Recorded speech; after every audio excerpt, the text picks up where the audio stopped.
வேண்டும் போது மரம் ஒன்று உண்டு, பகை வந்த போது துணை ஒன்று உண்டு, இருள் வந்த போது விளக்கொன்று உண்டு, எதிர்காலம் ஒன்று எல்லோருக்கும் உண்டு.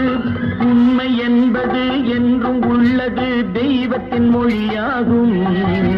நன்மை என்பது நாளை வருவது, நம்பிக்கை ஒளியாகும். புத்தன், இயேசு, காந்தி பிறந்தது பூமியில் எதற்காக? தோழா, ஏழை நமக்காக.